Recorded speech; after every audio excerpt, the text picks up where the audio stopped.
All right, so if this ceasefire does not work and war continues, then we can expect in round 2, the fighting will get much worse. Okay, so the Americans will start to target civilian infrastructure, including bridges, universities, reservoirs, power plants, desalination plants. Basically, it will destroy Iran's capacity to be a nation state. In response, the Iranians can destroy a lot more energy infrastructure, okay? So what it's done now, it's basically close off the Strait of Hormuz, but it can also close off the Red Sea, okay? And they can also target pipelines of natural gas. Basically, it can take offline 1/3 of the world's energy supply, and this would, of course, cause an economic depression, okay? Unfortunately, the national security strategy of the United States doesn't really care. If you just read the national security strategy, they already have factored this in and they don't really care. So the idea is to prioritize strategic interests. And what this basically means is that America has the world's greatest navy. No one else comes close. And so all that they do is contain the world's choke points. And the world must bend to the will of America. Okay, does that make sense? If you want to trade, then you must depend on American generosity. Okay? So already what's happening is that this area, it's being closed off. But America has made moves to close off other areas as well. So America is exerting more control over the Panama Canal, okay? Basically, the Western Hemisphere is under something called the Donroe Doctrine. The Donroe Doctrine basically states that America can do whatever it wants in the Western Hemisphere. If you want to come here and trade, you have to go through us. China depends on a lot of resources from the Western Hemisphere, especially from South America. All right? Over here is something called the Lithium Triangle. This is Venezuela. Brazil provides China with a lot of agricultural products, soybeans basically. And what Trump is saying is that, hey, in the future, you want to trade over here, China, you have to go through us, okay? So he's basically embargoing the Western Hemisphere from China. Over here is something called the Strait of Malacca. This is the most important choke point in the world, especially for East Asia, because as you can see, the Middle East, if it is to access South Korea, China, and Japan, it has to go through the Strait of Malacca. But guess what, guys? Everything goes through the Strait of Malacca. And this is important because the United States has signed a deal with Indonesia. So what we can expect is that America and Indonesia, their militaries will start to cooperate more and more. This is and the reason why is America is moving towards creating the first island chain.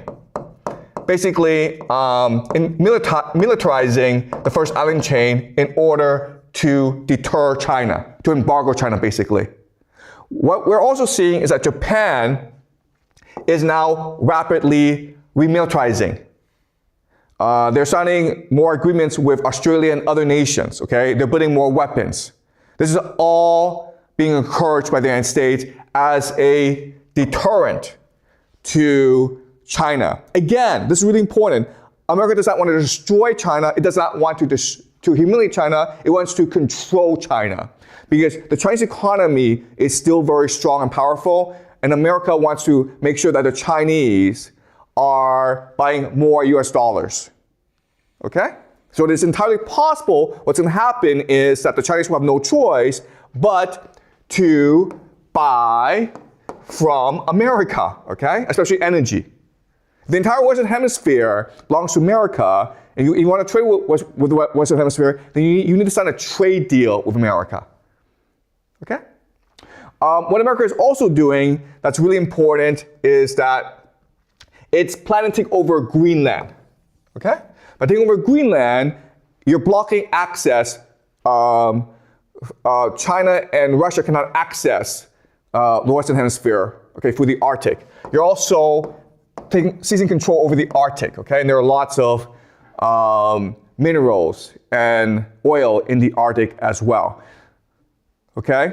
The Strait of Gibraltar is also another strategic choke point, and America has signed a deal with Morocco to enhance more cooperation. Okay? So I can see what America is doing is, when they mean strategic interest, prioritizing strategic interest, what they mean is exerting control over the world's choke points so that they can control global trade. Okay? They're not going to control the entire ocean because it's much too big, but if they control certain choke points, like the Middle East, and the Strait of Malacca, that's probably enough. Okay? The point is to get China to submit. The point is to control China, not to destroy China. All right, this is important because if you want to become a major power in the world, you need to trade effectively. So Russia has something called the North-South corridor. As you can see, it runs through Iran, okay? Iran is very important for the Russian North-South corridor. And that's why the United States is attacking Iran. Okay? And that's why the United States is not going to ever stop attacking Iran. Because as long as Iran is at peace, Russia can trade with the world. But if Iran is being destroyed, there's too much war, this entire region is blocked off from both Russia and China. Okay? Russia has something called the Belt and Road Initiative. As you can see, okay, from a map, the center of the Belt and Road Initiative is, of course, Iran. All right? If China wants to access Africa, Europe, the Middle East, it has to go through Iran. Or it goes through the sea, the Strait of Malacca. But as I already said, the next step for America is to close off the Strait of Malacca as well to Chinese trade. Then where do you go? Well, then you go over to the Western Hemisphere, but that's American territory. Okay? Yes, you can trade with Russia. You can trade with Russia. You can do that. But it's not enough for your economy. Does that make sense? Right now, China gets about 20% of its oil from Russia. Maybe Russia can provide 30% or 40% at most. That's very optimistic. But where are you going to get the other 50%, 60%, okay? Your options are very limited. If Iran is at war, can't give you any oil, then you're forced to buy from the United States. Okay? If you're forced to buy from the United States can set the price. It can set terms. It can dictate terms to you. And what the United States will say, you have to buy in US dollars. Okay? And that saves their economy. Right? Does this make sense, guys? This is not a hard idea to understand. This is exactly what it says in the US National Security Strategy. Okay?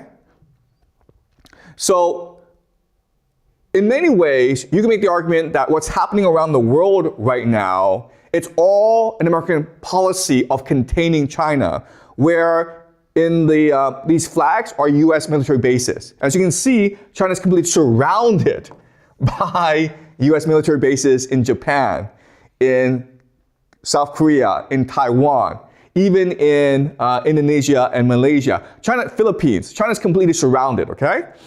And this is it, the Strait of Malacca. This is a major choke point. And as you can see, it's not that hard for America to cut off that choke point, right? You see how much trade goes through the Strait of Malacca? You can see how many US bases are here.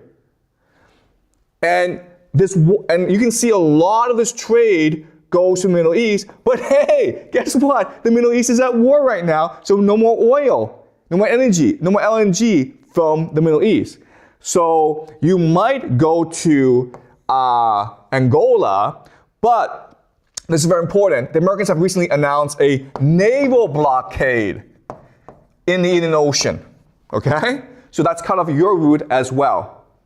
So if you're China, yes, you could rely on Russia, but you see how little this is, okay? There's too little trade between Russia and China, and you could build it up, but it's going to take you 10, 20 years' time. And what do you do for the next 10 years, right? Your people need food to eat. You need energy to fuel your factories.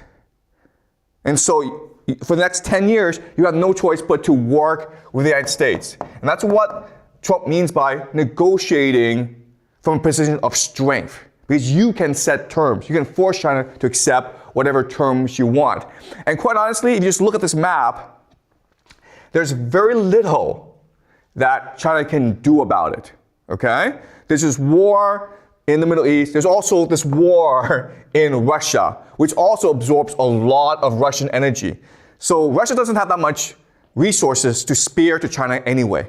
But America does, the Western Hemisphere does, okay? Because the Western Hemisphere is at peace. So as long as the Western Hemisphere maintains a fortress, okay? Meaning no one can attack the Western Hemisphere, then the Western Hemisphere can continue to supply resources to the world at war.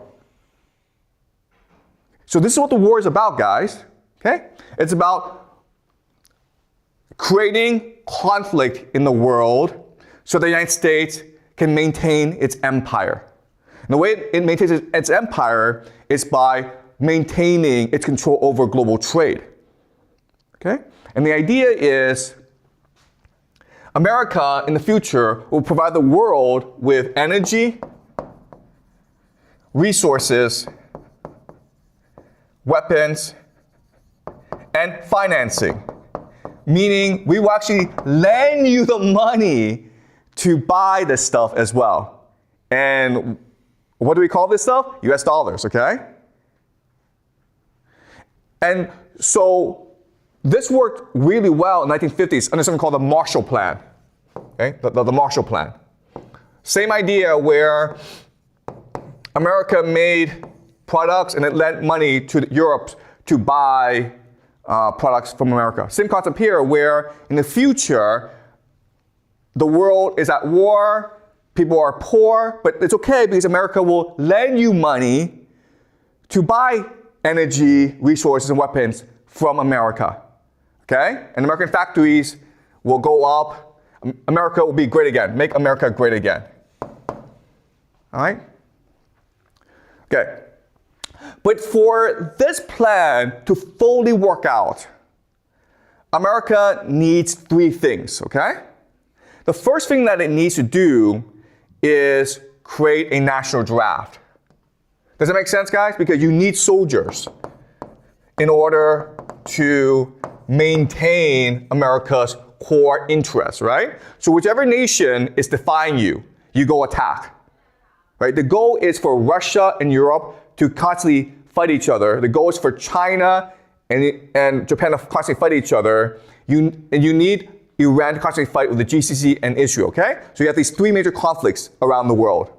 But if there's any nation that's at peace, well, then you have to create conflicts, okay? Maybe in Africa.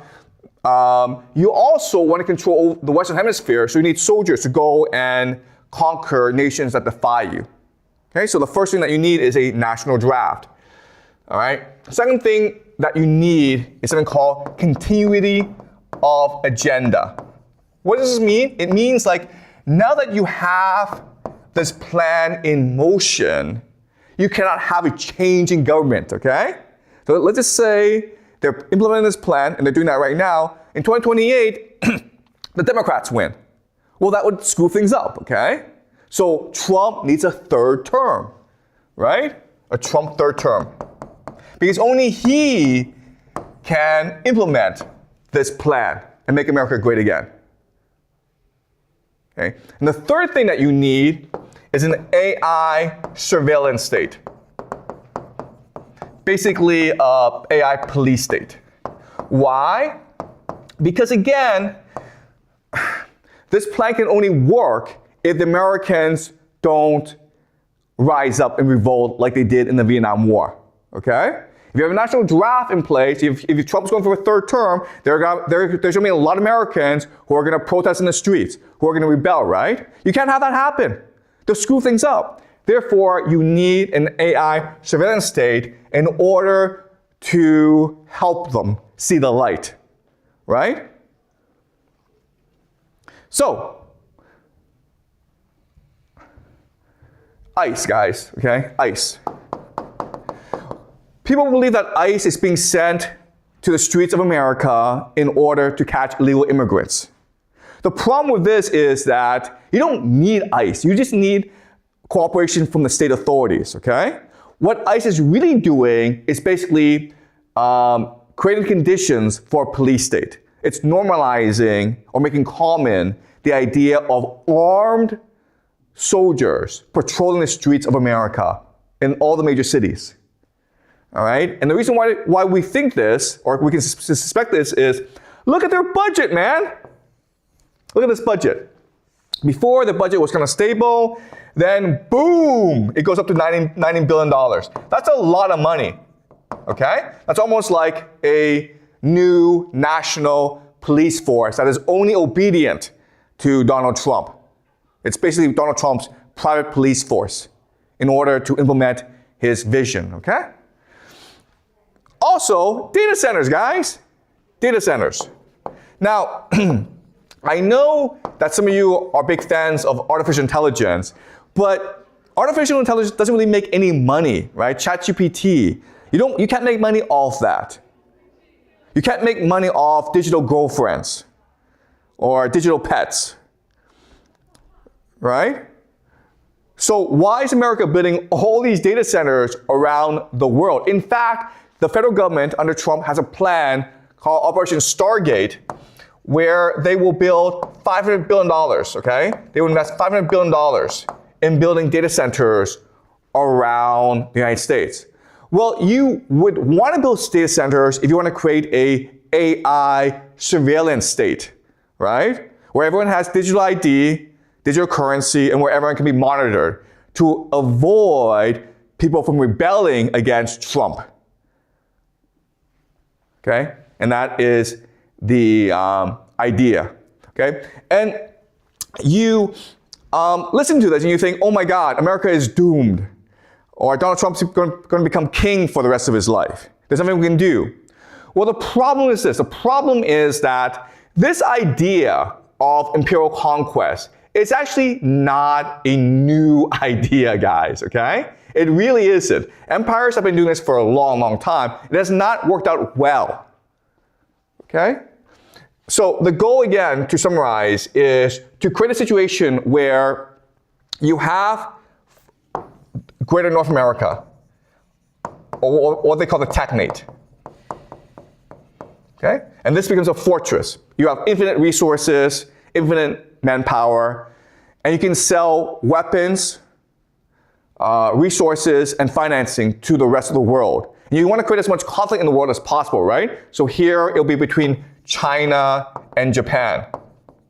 Here it'll be between Iran, Israel, and the GCC, okay? Here it'll be between Europe and Russia. Basically, you want a world forever at war so that you can control the world. And all America has to do is control key choke points, okay? Key strategic choke points, like the Strait of Malacca, Hormuz, Gibraltar, Panama. Why? Because once you control the choke point, you can control which nations get what resources. If a nation is becoming too strong, you give them less resources. If a nation is too weak, you give them more resources. And as a result, you can always maintain the balance of power in each region, right? So it sounds like a great plan, but it's not going to work out. Why? Well, because of something called nationalism.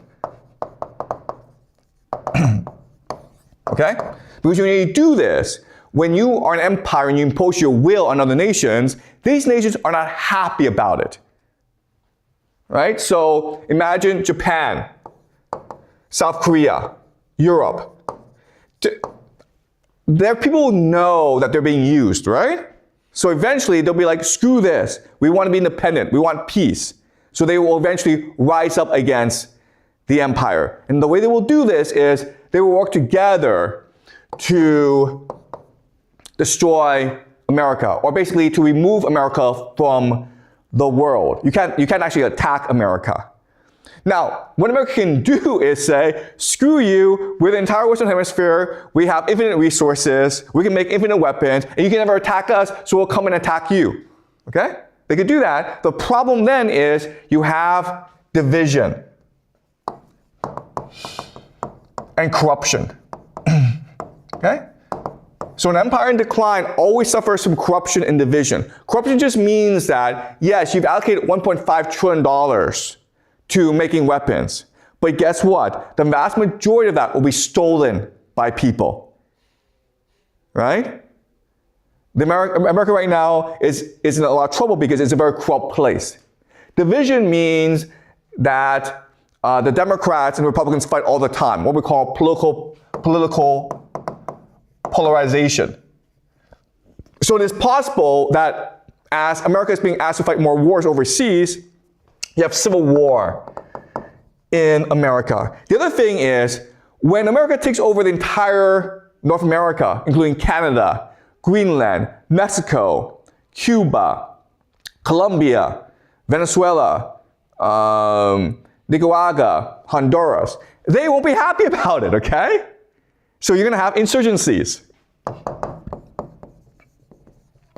All right? And this three problems, nationalism, corruption, and division, means that when America actually tries to implement this plan, it's going to backfire. It's going to accelerate the collapse of the American empire. All right? And then you ask yourself, okay, if historically we know that empires will collapse, why do they do this? And the answer is because it benefits them in the short term. Okay? This is a short-term solution that creates long-term problems, but who cares about the long term? Let's just enjoy the short term, okay? All right? Does that make sense? Okay. Any questions?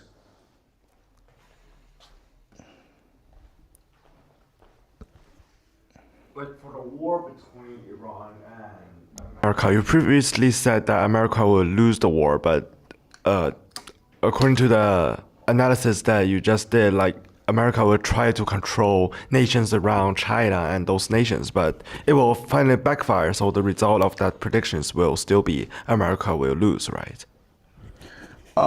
Yeah, so again, the major prediction is that America may in the short term seem as though it is winning, but in the long term, because of corruption, division, and nationalism, America will be forced to retreat back to the Western Hemisphere, and it will lose its empire.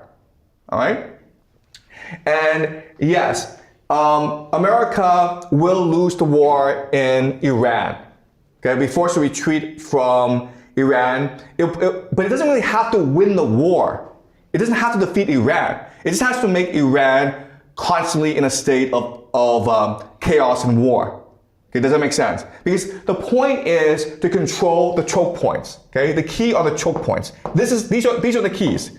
This is what America must protect. And what happens in Europe, Russia, China, Japan, Iran doesn't really matter. But what America wants to do is create as much chaos as possible in these places so that they depend on America for resources, for financing, for weapons. Okay, does that make sense? Okay, America doesn't really care anymore if it loses its war in Iran. That's not the point. The point is to maintain control over these strategic choke points, so the world depends on American resources to survive. Okay? Yeah?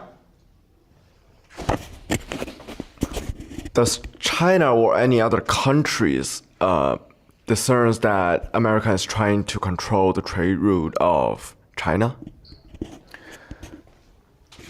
Oh, look. Okay. What America is doing is obvious. All right? It's silly. It's really obvious to people, right? There's nothing you can do about it.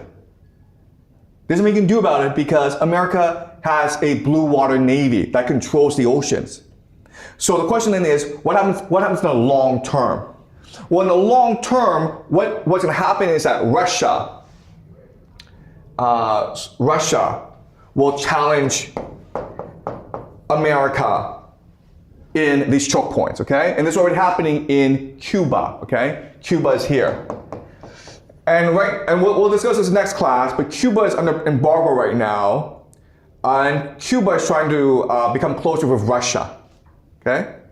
So what Russia is going to do is set up basically its own navy to challenge the American Navy. And Russia cannot win against the American Navy, but what it can do is fight a war of attrition against the American Navy, raising costs, okay? That's number one. Number two is that if America can go and blow up energy supplies around the world to make the world more dependent on America. Well, Russia can also blow up energy supplies to make the world dependent on Russia.